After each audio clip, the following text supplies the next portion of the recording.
Good morning, everyone. As people filter in, I'd like to say welcome.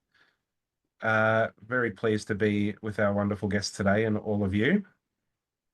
I'd like to begin by acknowledging that we're all meeting and working and talking today from the lands of traditional owners of the countries that we're joining from. For me, that's the Larrakia people up here in beautiful Garamilla in Darwin, as you can tell by the fact that I've got some windows open.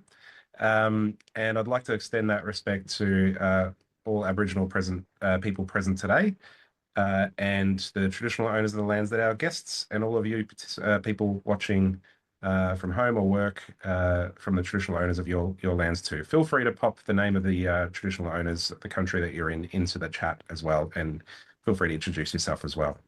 You're welcome to use the chat throughout the conversation, and there's also a Q&A panel as well, which we'll jump back into towards the end to pick up on any questions that we can cover off. I'm Joe. I'm the creative director here at Portable. We're a design, technology, and innovation partner for communities and organizations across the country.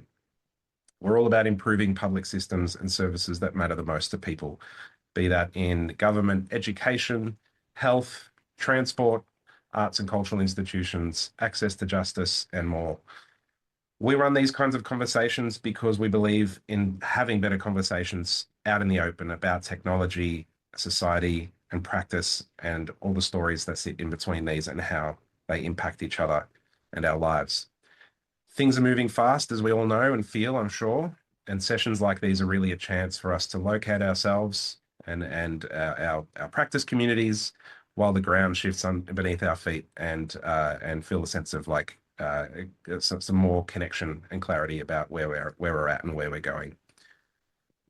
The topic today is all about design, and specifically how AI is impacting and changing the role of design.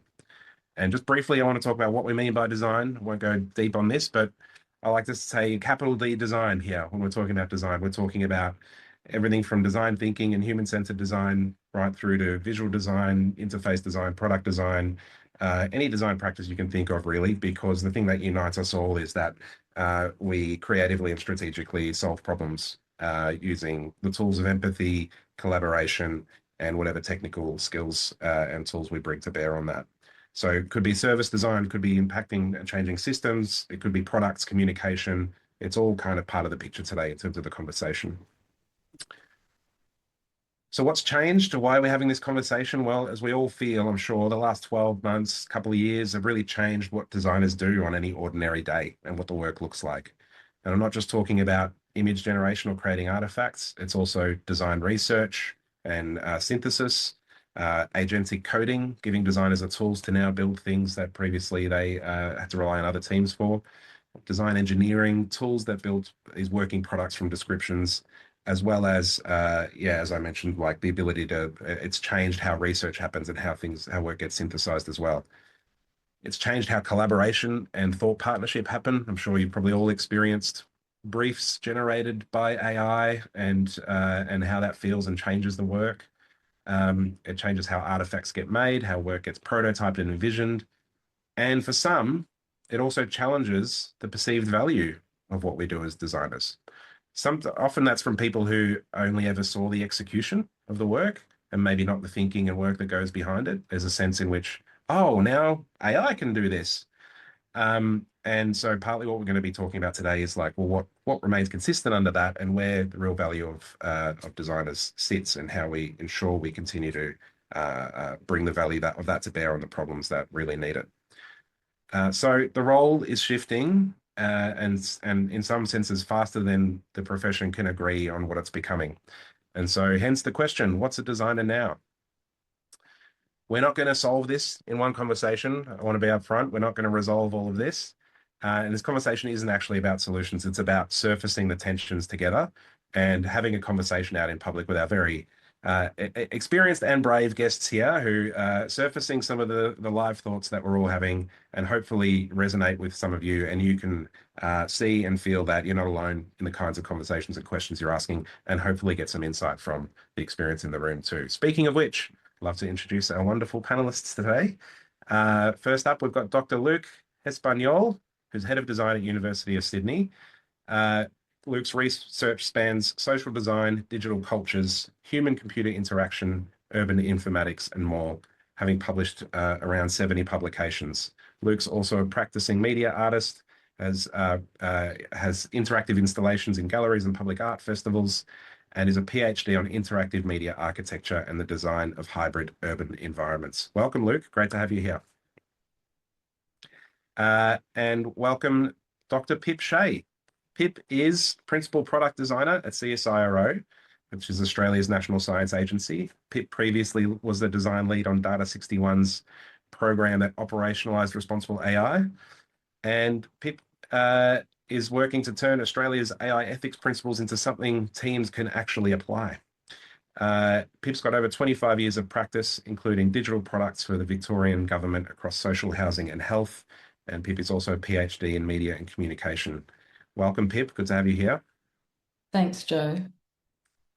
And welcome our very own Aishling Costello, who's a principal human-centered AI designer here at Portable. Aishling works with purpose sector organizations on AI strategy, capability, governance, and designing services and systems and tools. Ash came to design from a technical background from Dublin and has worked across quality assurance, experience design before moving into strategic design. Ash, you've been at Portable since 2020, I believe, and Ash has been instrumental in building out our trauma-responsive design practice. Welcome, Aishling. Thanks, Joe. Lovely to be here with you, Luke and Pip. And a brief apology, Mary Claire Monsalve, who's the Senior Design Manager at the ABC, was due to join, but sends her apologies. She'll be watching the recording. Before we get into more of the context, I want to say everything people say here is their own views, not their employers, although in some cases you may not be able to avoid that association, so be careful what you say. But yes, I just want to make that space to say, that's the purpose of this conversation, is talking to each other as practitioners and leaders in our fields. So a bit of context I wanted to acknowledge before we get into kind of the questions and discussion here, because I think we're all designers here and context matters, right? We love context. The more context, the better conversation I think we can have. And I wanted to touch on a few points here, which I didn't the last time we had a public conversation around this, just really to help us so we don't feel like we have to name, because AI is such a broad-ranging topic and it's very live. There's lots of real impacts happening across several domains. And I want to kind of touch on a few of them. Just so we've got that reference point to touch back on them. But we're not really going to, the conversation today isn't about relitigating these things. It really is talking about the role of design, but we can't talk about that without at least acknowledging some of these things. So the environmental lens is an important one. Just as recent news, Australia has 250 plus data centers and around 90 more planned. And we actually don't measure the impact of that properly. The ABS data rolls that into a broader category. So we don't actually know the true scale of energy usage, water consumption of the data centers specifically. Ireland, of which our wonderful Aishling hails from, does measure it. Theirs comes in at 23% of the national electricity just last year used by data centers. And a bit closer to home here in Darwin, there's a proposed data centers and a $40 billion gas-fired AI precinct at Waddell, which is in the rural area of Darwin, that sits on the border of Larrakia country, and that would use more than 6 times the top end's annual electricity. The policy around all this is moving fast. The PM announced an Office of AI in July, but the actual laws and legislation is not due for until next year at least. And just yesterday, the National Cabinet agreed a national framework for data centers around energy, water, planning approvals, grid impacts, and credit where it's due. It's a pretty ambitious framework. Large AI data centers would have to put at least as much energy back into the grid as they take out, minimize water use, and pay for any water infrastructure they need. And we're the first country in the world to bring all this into one national framework. The NT and Queensland spent the meeting arguing that those centres should be backed by gas and coal rather than renewables. So it's all obviously still being contested, but the direction's set, even though some of the rules aren't quite yet written. And there's obviously the question everyone has around what this technology is doing to jobs and the displacement of workforces. It's not abstract. We're all asking the question, does the work I'm doing today as it exists, as it looks, does that exist in 5 years? Is there still a way for people starting out to get in? How is all that looking? And I think at that entry level is where this question can be the sharpest. The evidence on that displacement is mixed. A lot of it is pointing to augmentation of roles rather than replacement, but there's real anxiety there, and I don't think it's irrational. There's obviously a lens around IP and copyright, and there's some live questions there in terms of how Australia is ruling on data mining and these hard problems that no one's quite solved around the training of models. And then there's the fact that these are products built by companies with a profit motive as well.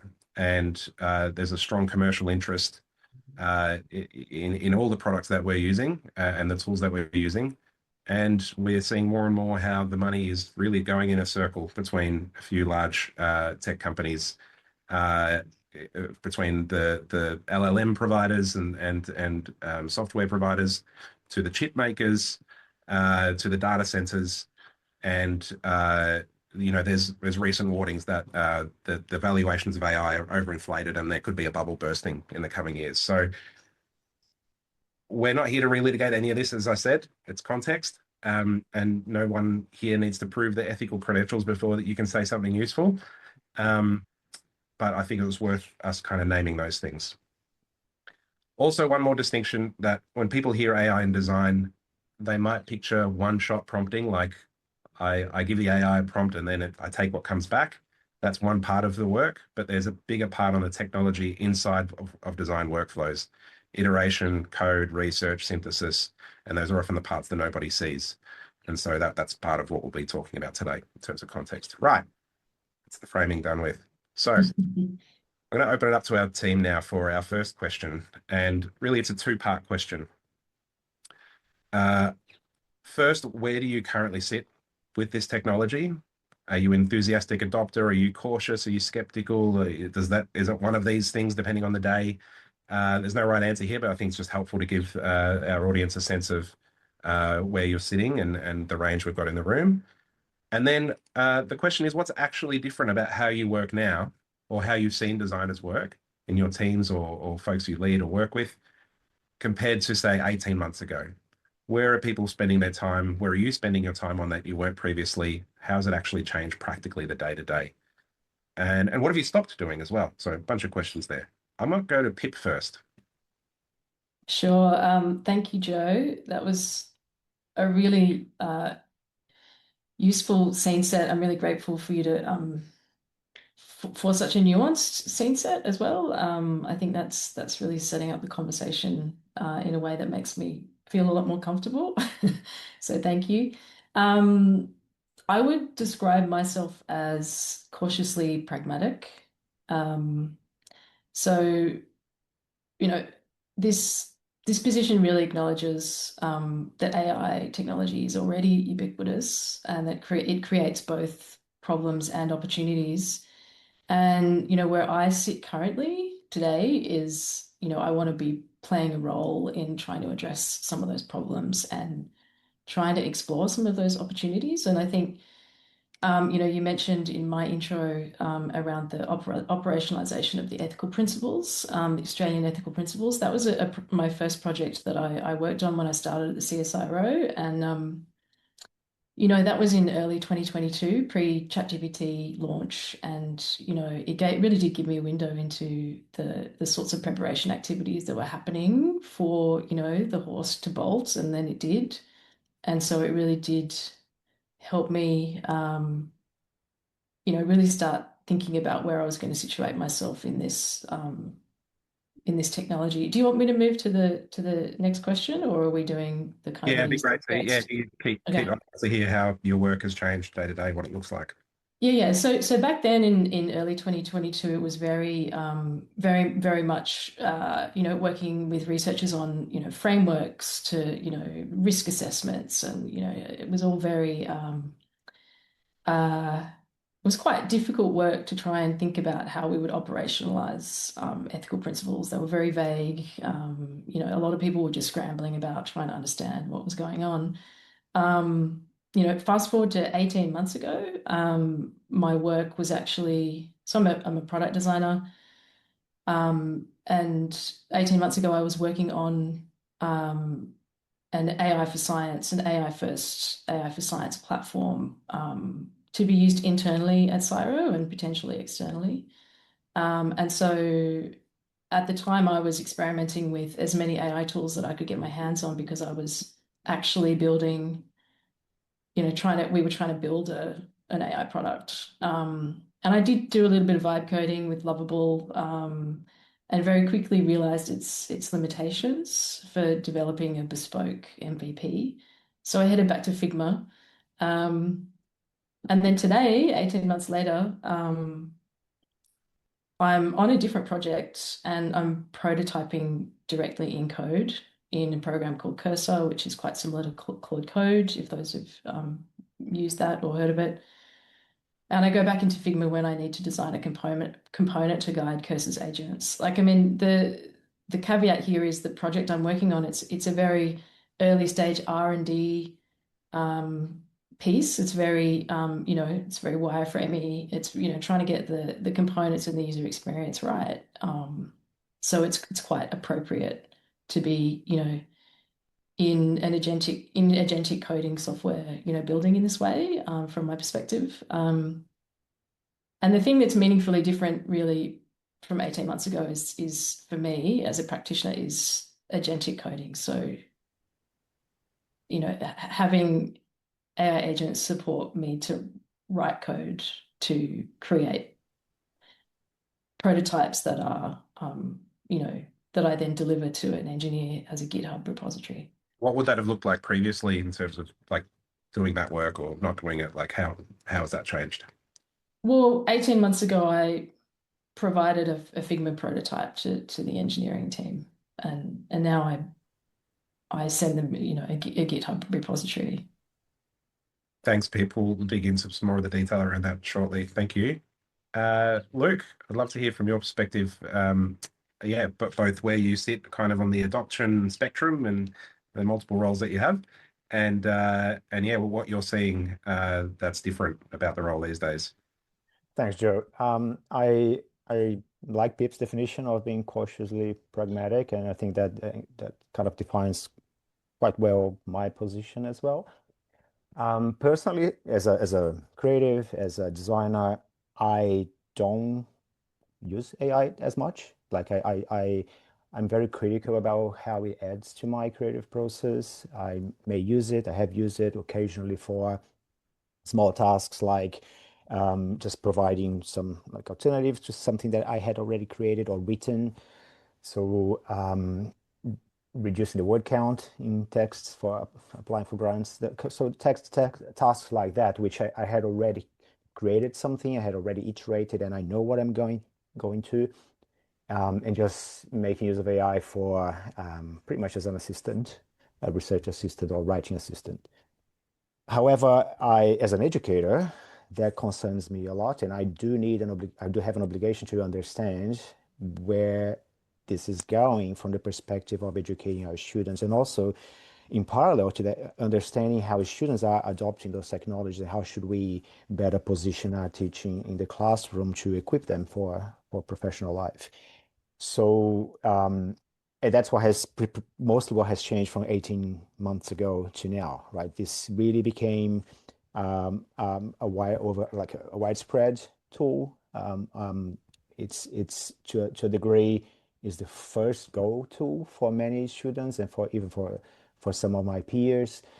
I think one thing that I really became quite apparent to me, in addition to, as you mentioned, those polarized perspectives and we don't know where we're going, and then so there's a lot of both optimism and fear playing around, and without really looking at the problem as such or the matter as such, and analyzing pros and cons with evidence. So there's a lot of projection and therefore projections, positive and negative projections.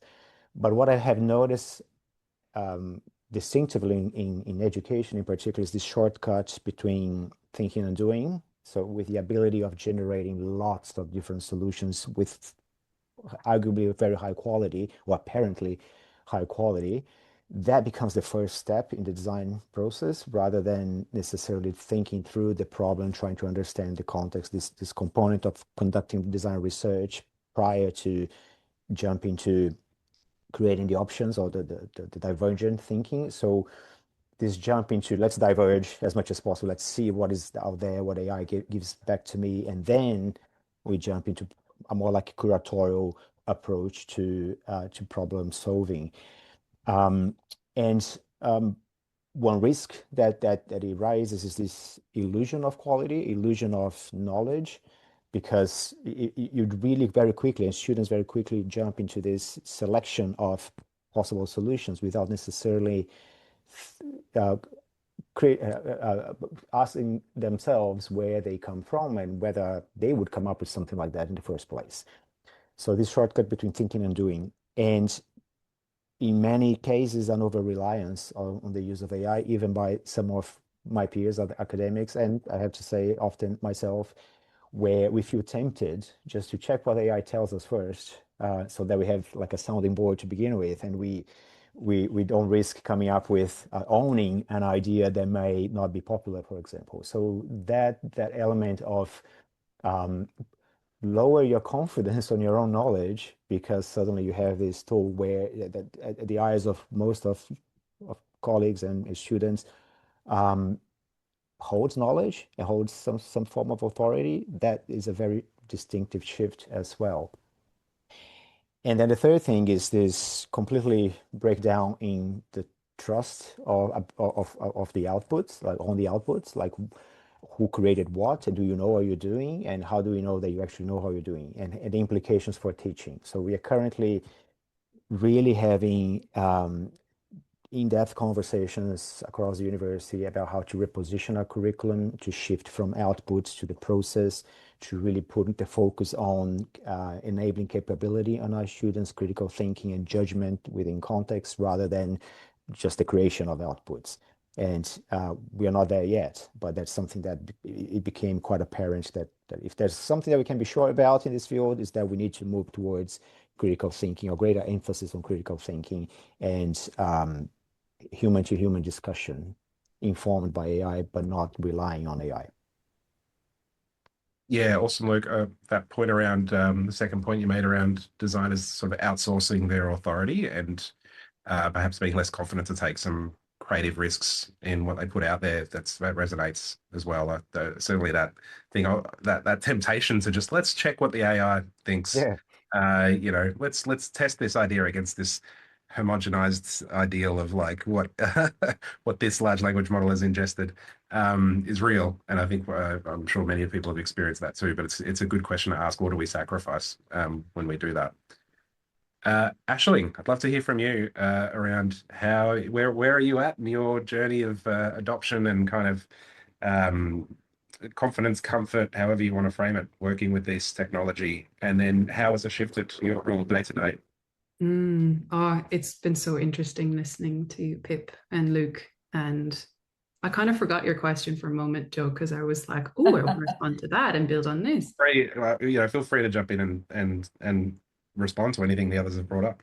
Thank you. I think to give it some sort of like grounding, I think about the last 18 months, for 6 months of which I had the extreme pleasure of being on parental leave with my little one. So I came back to work about a year ago today, actually, well, September 1st, after being on leave and really disconnected from work, from that hat that I wear as a principal designer, and really connected in a whole other world. And when I came back, I noticed this extreme pressure, and it was coming from me, but it's also, I think, stimulus across all of our practices, this extreme pressure to deeply understand AI, its purpose, place, its values, its ethics, its position within design, within our work, with our clients, with ourselves.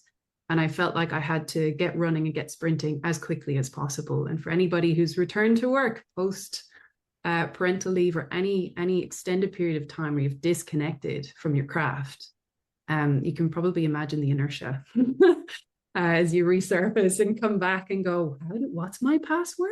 Oh, I need to learn Claude. And then I am generally an early adopter, but I'm skeptical as well. So I love your language of pragmatism, Pip. The conversations about AI started for me in the noughties. What a term. Because my brother did his postgraduate in AI way back in, I want to say Ferg did it in around 2009 or so.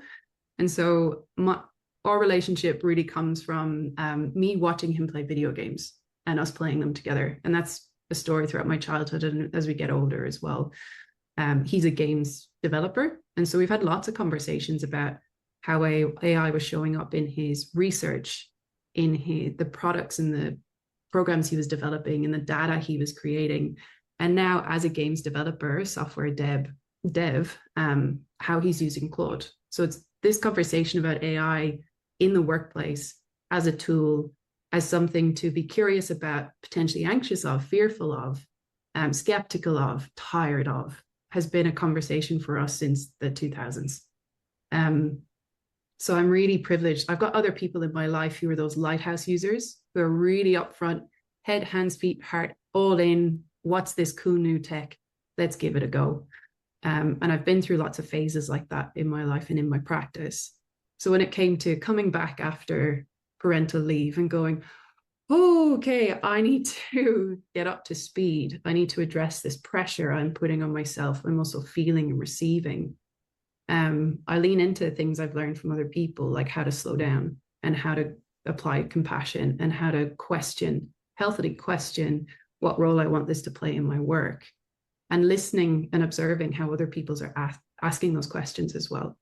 So to give us an example, when I came back after parental leave, I'm noticing people were using in Portable using ChatGPT, but we actually went through the process of switching over to Anthropic and really adapting Claude. And we've set up an AI experiments channel so that we can share our learning, share what we're trying out, share how we're questioning, what questions we're asking, what context we're applying this new tool into, what we're learning from there. And then a great conversation happens underneath in the threads. It's Slack. You can imagine the emojis. There's many. Something that I, through a conversation with my brother, actually, when I returned to work, was he was showing me how he uses it. He was telling me how he uses it. He was telling me the kinds of questions he's asking. And he was reminding me, Ash, you're a human, right?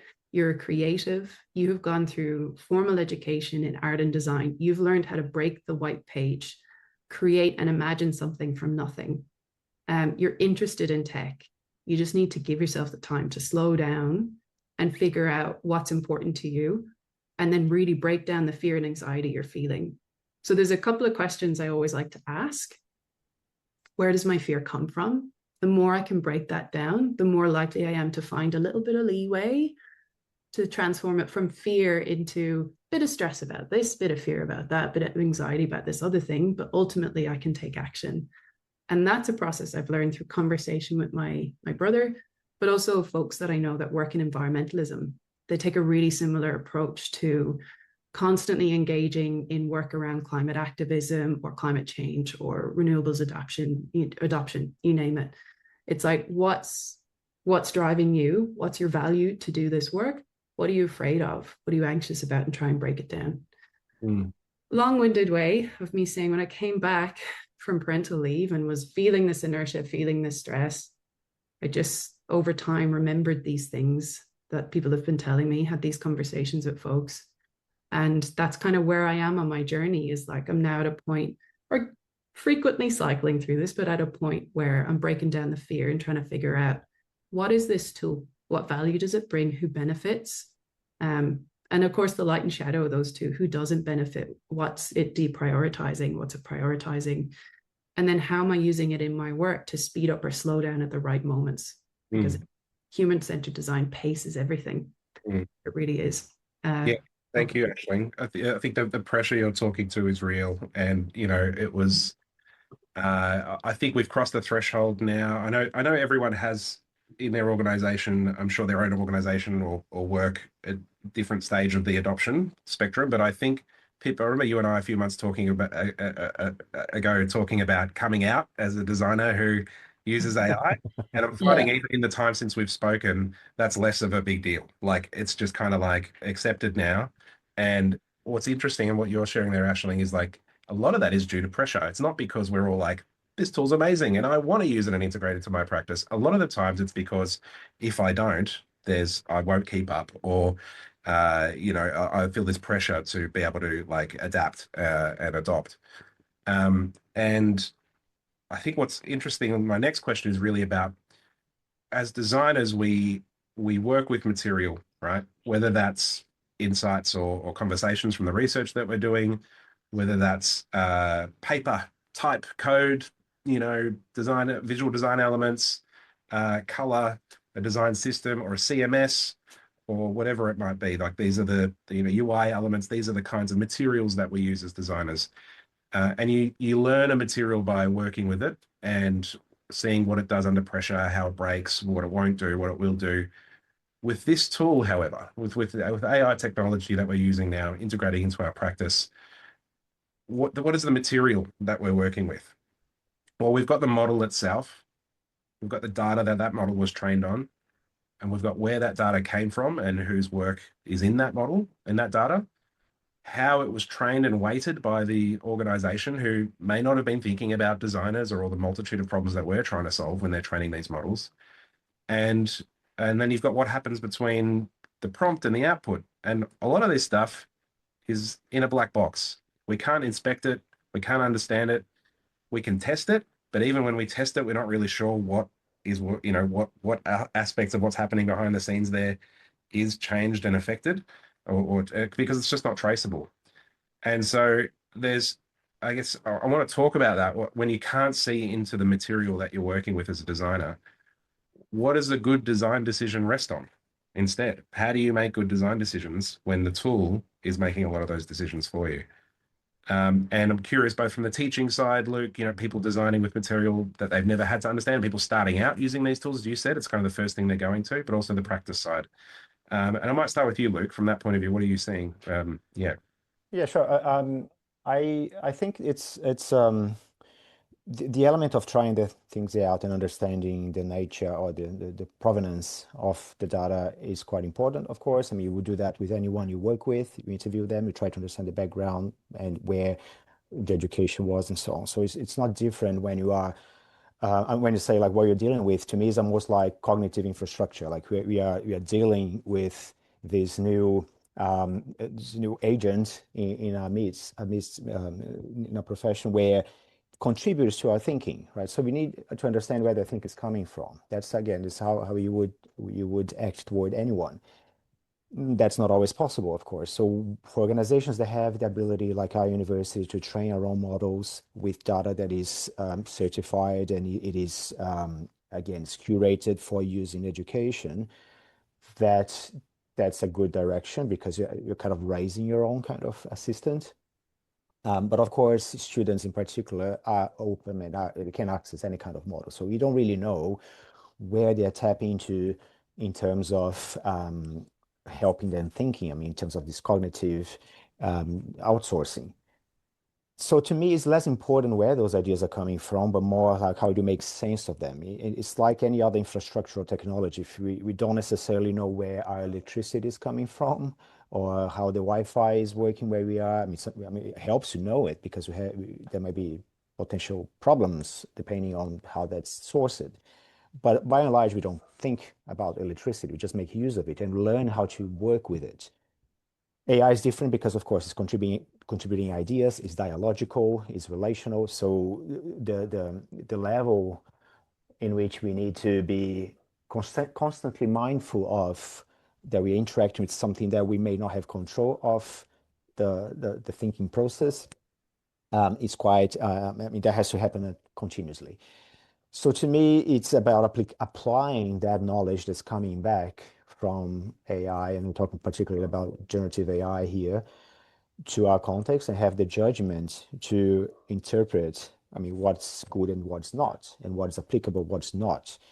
And that's often, of course, contingent to the context you're applying those ideas to. So you need to know about the context. You need to retain your understanding of where you're applying those ideas to in order to make that judgment. And that requires a skill, and that's still a designer skill. So in other words, try to avoid this there's a risk of collapsing of the whole kind of design process. Like, as I said before, like you jump into divergent thinking and then very quick curatorial selection of options that appear to be good enough without proper time to debate and to criticize and to test that idea. So as long as we assume that discipline of, as Ashley was saying before, like slowing down when it needs to be, the process needs to be slowed down, that's would be like a more potentially more productive and ethical way to progress. The other thing is, I think you all kind of touched upon that at some point, but continuously assessing the implications of any ideas that we decide to adopt, and even when making that judgment between multiple ideas, what is the value added by each one of them? There's usually a trade-off, right, in terms of how they contribute to the problem at hand or to our own flourishing, how it enables us to do more things, but also how detrimental it may be to the environment, to other human beings, to non-human beings, thinking about the systems, the ecological systems, and so on and so forth, and even the social systems. Like so, this emphasis to shifting towards systemic thinking and what has been called ontological design, that whatever you design, once it's deployed to the world, keeps designing themselves. And if we don't retain control of how we are arriving at ideas to be sure about their implications in the world, there's a risk that we don't know what we're actually like deploying and shipping to production. So again, retaining the emphasis on the critical thinking and judgmental calls about the appropriateness of different solutions, impacts to human and non-humans, and the potential unintended consequences, trying to anticipate those unintended consequences, because we don't know where those ideas are coming from. Yeah. Yeah, thanks, Luke. I think that thing of like if the job becomes selecting from the best of 1,000 options, like the skills that you're talking about, and I like the way you said the discipline of slowing down. Like that's something I think we all recognize as designers that we have to often advocate for in a design process. And it's hard when efficiency and speed is required, but it's where the value lives in that critique or in that synthesis or in that, the insights that come from that or in the testing that comes from that. And if anything, that's more important now than ever. But then you've got this opposing force of like the illusion of like answers on the other side. I'm curious, Aishling or Pip, if anything's come up from what Luke has shared there that is resonating or you want to reflect on. Yeah, definitely. I'd like to just dwell on, Luke's comments around, critical thinking, because we have a design and AI community practice at CSIRO. We have a lot of sort of designers sort of peppered across different research units, and we don't have a lot of opportunity to come together as practitioners. So we sort of started having this drop-in session where we talk about design and AI, and it's been incredibly valuable. And we had a conversation recently around the sort of emergent roles, or how roles are shifting. And one of the conversations was around how, well, in this framework that we were looking at, there was a responsible AI designer was like one of the 8, and we had a discussion about how, well, those, everybody needs to think about how they're being a responsible designer, AI designer. So what does that look like in these other different roles? And because I've been quite active in this sort of agentic coding space, I started to really deeply think about what it means to be responsible in the practice that I was doing, because I really I didn't have a lot of handles to hold on to. I didn't really know how to practice responsibly or critically, and or even think about intentionally think through the judgment question. Like, I mean, where does judgment now sit in this workflow? And so I actually ended up writing a manifesto, which is very small M manifesto. It was more like a bit of a kind of a side quest. It was a remix of an existing manifesto that was written 15 years ago called the Critical Engineering Manifesto. And it was written by some engineers as a way to to quite quickly convey the idea of being critical of the technologies that they were building and they were interfacing with. And so I used this format, I remixed it and tried to kind of think through this new practice that I found myself doing with the help of AI agents. And it really did it unpacked a lot for me. I've still, it's still, very much a similar to the kind of AI ethical principles. It's sort of, it's helpful to a point because it's, it's quite high level and a bit abstract. But I'm now kind of trying to operationalize those to try and create actual tools that help steer AI models in a way that is more aligned with the sorts of values that I subscribe to as a designer. Fantastic work, Pip. And as you know, you've shared this with me recently, and as after reading through it, you're doing what designers do best here, is spotting a problem and designing a way through. And I encourage everyone to read through the critical design engineer manifesto that Pip's put together. I want to stay on this topic of responsibility, actually, responsible design. And there's a comment here in the chat around how do we best deal with responsible usage when the voice in the background is saying everyone else is doing it, so what damage could I do?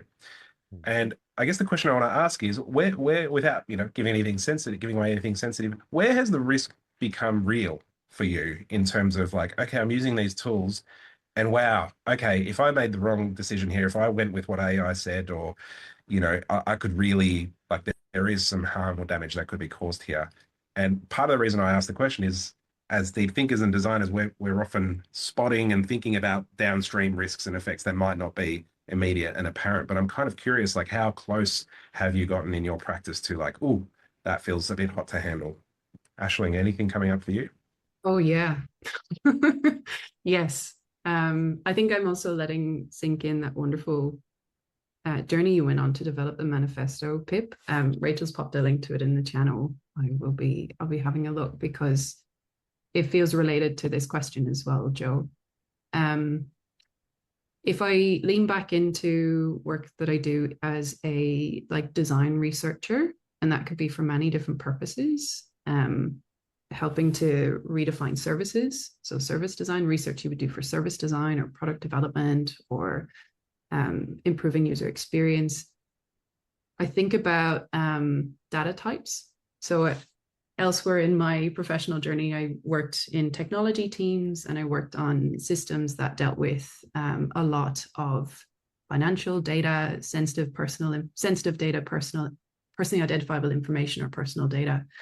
And so all through my, I suppose, professional career, I also worked under EU law and legislation where you have that concept of privacy as a human right. It is a fundamental human right. Or not a fundamental human right, let's be clear on our classifications. But I think where I think about the risks with AI, I think about when might we inadvertently expose it to something about somebody that they have not consented to? And how do you create the partitions, or how do you create safety so that you may be able to use AI for a purpose in that context, but not inadvertently or advertently expose it to data that you shouldn't be exposing it to, that you don't have consent to do that because privacy is a human right, or that is just not the right thing to do. So something I really enjoy using, for example, Claude to do is help me write Python scripts for analysis. In my master's, we learned Python. I used it a little bit in my professional career. I was a QA for a long time. I know a lot about questioning the code in helpful ways. And I lean into our technologists here at Portable. I tap them on the shoulder and ask questions, and they're very generous and patient with me. And so I have some of that experience. And so I really like to use Claude as another way to do that analysis. But I don't think that's necessarily something accessible to all designers everywhere all the time. It's something I've got access to with my background in technology, having gone through formal training in software development, and learned more about that with people more experienced than I am on dev teams. So I think when I think about responsible AI usage, I lean into those past experiences. I lean into the legislation we worked around, GDPR, the EU AI law. I think about the OAIC here in Australia. I think about Australian privacy principles. I think about where I love your call to action as well, Pip. Your values are very much first and foremost for you, and you're thinking about how does this fit within what you are feeling, perceiving, and valuing in your work. And I think when it comes to responsible, it's like, how are you asking questions that look at these helpful regulations, that look at your values, that look at what you can determine as the right or wrong thing to do in context, within the context of the realms, the projects, the programs, products you're operating within. And how I really strongly lean into and love the work of Catherine D'Ignacio and Nora Klein. They've written Data Feminism, and they've expanded that to be about data feminism and AI. So they've got a wonderful set of principles in there. And they strongly encourage us to ask who has power and who is disempowered when we use tools, when we use AI, who benefits from the work. And it's always contextual. So a little bit of a rant. Sorry, folks, but That's great. those are the kinds of things coming up when I think of responsible AI usage. Yeah. It's great, Aishling. Thank you for sharing just the thoughtfulness with which you do the work and think about using these tools and technologies. At the risk of opening up a really difficult question, the one that's been posted in the chat there, I actually think is worth us just giving a little bit of time to, which is if I were to read it here directly, when I think of design, my first and foremost association with the field is as advocating users of our services, systems, or products. Studies have indicated that there is a lot of mistrust and, in fact, strong hatred towards AI technologies, particularly among young people and social minorities who are most at risk from the structural changes that these technologies are pushing on our communities. Is it our responsibility as designers and advocates in human and community-sensitive design to these communities, our responsibility to these communities, to push back against these technologies?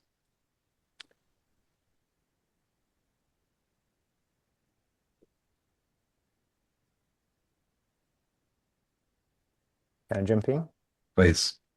Bear in mind that this is our evolving space and we are learning together. So of course there's no clear answer from my perspective, but to me it's yes and no. I mean, I think rather than necessarily pushing back, I think we need to come up with stronger arguments for the adoption or not, and the circumstances which we're going to adopt these technologies, because yes, absolutely, they come.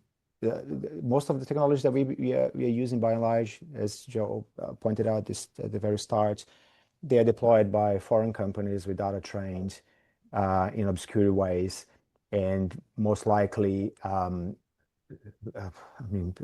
scavenged from the internet, which has its own inherent structural biases. So of course, we should have mistrust, and we should have a bit of caution, not necessarily mistrust, but we should be skeptical about any output from those technologies as they currently exist, unless we do retain data sovereignty. As I mentioned before, organizations have the ability to train their own data and their own AI in a controlled way, ensuring equity, ensuring participation, and ensuring that communities that normally are not heard have a voice.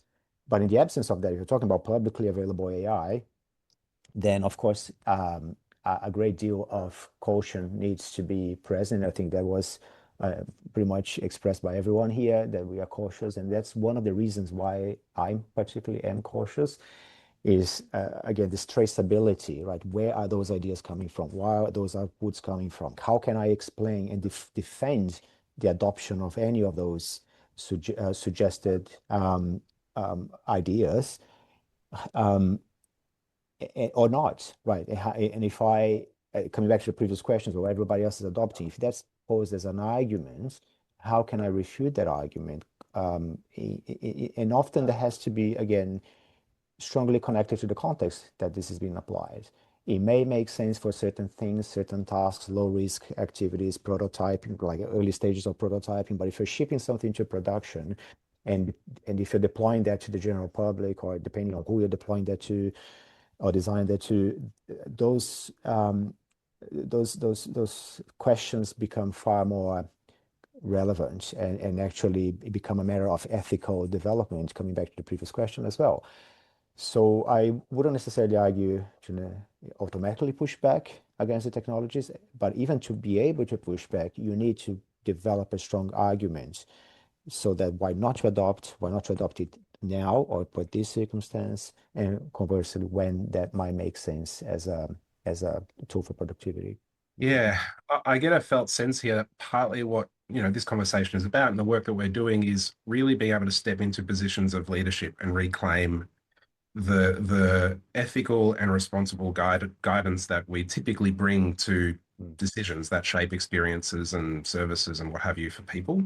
And I think many of us probably feel on the back foot. We probably all feel like we've just come back from parental leave, and now we have these new tools that have a life of their own. And uh, you know, you said something earlier, Luke, as well, which is, I've been thinking a lot about, are these tools or are they something else? Because a tool is knowable and learnable in a certain way, and it also there's certain affordances given to the user.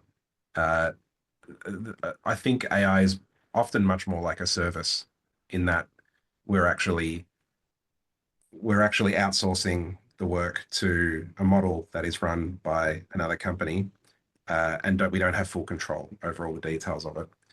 And I think we're talking about things like bringing the discipline of slowing down. I think what we need to do, rather than push back, is step into positions of authority and reclaim that authority that maybe some of us feeling like we've left behind a little bit because we're just trying to keep up, and be able to guide the industries that we're working in, and the organizations and other leaders to relate to these tools in more wise ways, because there's um,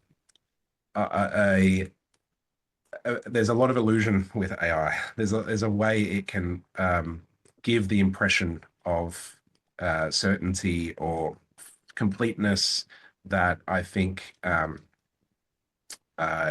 take some work and courage to kind of peel back the curtain for people. Mm. Feel free to jump in, Luke. I can see you got Yeah, something. just a very quick point. I mean, I would just like to say that Ashley actually hit the nail on the head before, when she was describing her experience with knowing Python, and therefore having a bit more context and baggage to be able to judge potential problems before shipping things out. And I think this is really crucial. I mean, that only highlights the role of education, and education not only about AI and how AI works and what can be done, but also how things work without AI. Like, so I mean, learning the mechanisms of thinking, and the problems that they may lead to when judgment's not properly applied. That's really crucial to retain. And we are in a position now where a lot of, or most of the senior designers have lived without AI and learned those things. But the new generation coming up is already adopting AI from the scratch, and they don't know what they don't know, because they haven't gone through that maturing process as a designer of really have to, again, slow down and thinking through different options and problems and pros and cons. So nurturing that thinking, even without AI, and understanding the material that you're dealing with to begin with as a designer, is really crucial in my view. Thanks, Luke. Any other thoughts coming up on this point, Aishling or Pip? I think I'm just reading through some of the questions that are coming through the Q&A panel. There's one that's standing out in particular to me. These chatbots are very addictive and very damaging for our mental health and learning. If we're bringing chatbots into our work, how do we safeguard our mental health and continued ability to practice? Can we trust ourselves to know if we have AI psychosis? Anonymous attendee, what a beautiful question. At Portable, we've recently done some research and innovation work into the harm caused by grooming young people, AI companions grooming young people. Part of that, Or and I taught us two things, taught us many things, but two things come to mind in particular. One, can we trust ourselves to know if we have AI psychosis? I think learning about what that is, breaking it down and spotting the signs of change is key to being able to ask and answer that question. And that's a practice that I am learning and have learned from our trauma-informed practitioners. Continued ability to practice the remaining guts of that question. Again, that Or and I really taught us that, as I've seen in the chat as well, we don't know what's in this black box, but I do like to remind us that it is a large language model. And if you can learn about how those things are developed, how they are built, and the limitations of them. I had a great conversation the other day with one of our developers. Claude cannot see as we see. Our visual perception is very different. It sees through language, through text, through code. So ask Claude to replicate a website and apply hex codes to that website. Folks on this call might understand it's terrible at doing that because it cannot see. Ask it to draw a map without any references, it really struggles. So when I think about, yes, the chatbots are addictive, I'm fascinated about why, but I always encourage folks, break it down to what it is, it's in its component parts, and get to know its limitations, so that if you're finding it's addictive, or you're working on projects where you are tackling and grappling with why is it addictive, why is it being used for harm or for healing, as a companion, and then exploring context under that. I really do strongly encourage, understand as much as you can about that black box, try and create some opacity. It's really trying to guess what's the next most popular word in a sentence. That is a large language model. Learning that and respecting that has been really helpful for us. So thank you, anonymous attendee, for that really great question. Thank you, Aishling. I really appreciate you. It's a really, I found a helpful counterpoint to the black box. I don't know what it does to actually learn and understand what it does, like the technology. Like, yes, there's an element that's obfuscated, but we can also understand how its limitations, how it works, and then how it presents things. We have so many wonderful questions, and unfortunately, we don't have the time to get to them. It's such a rich conversation, and I want to thank everyone for their questions and engagement in the chat. But we've only got 3 minutes left, and so I do want to go around to each of you as we close here and ask, I think one of the themes that's coming up is we have the capacity, we have a lot of what we already need, right, as designers, but there are also young people coming up as well who may not have had the years of experience to develop those capacities around critical thinking or around the kind of judgment. And so my question would be, what advice would you give, or what to someone starting now who's jumping into these tools, what would you say they need to learn, or what are they at risk of not learning if they're not intentional about? And I'll just give you, so if you can answer concisely so we can make sure we can hear from everyone. I'll go to you first, Luke, if you've got something ready in the barrel. Well, that's what we're thinking day in, day out. And we don't have a fully fledged answer, but my view is that I would advise the new generation to, one, learn about AI. I mean, it makes no sense to ignore it. It's not going to be in your favor. Just pretend it doesn't exist. I think you need to learn about it, even if you don't use it, but at least you have to do that from a position of knowledge rather than a reactionary position, a position of fear even. So learn about it, get your AI literacy developed as you go, but at the same time, learn and practice how to do things without AI. So I think, again, the ability of understanding how things are made, not that you're going to do that professionally, but to develop that capacity of applying judgment on what you get back from AI. So, and then you only get that with time. It takes years to develop, and you need to really get used to practice things without the assistance of AI in the first place. That would be my 2 points. Thanks, Luke. Love that. Pip, anything on your mind? Yeah, I really couldn't agree more with what Luke just said. And in addition, just to be as curious about, design and communication history and theory as they might be about AI tools. I think, understanding the trajectory of the discipline is really critical. I think, in addition to that as well, for the senior practitioners, struggling, I would really encourage them to think about previous shifts or that they've experienced, or shifts or disruptions that have happened to their practice and how they navigated those at the time.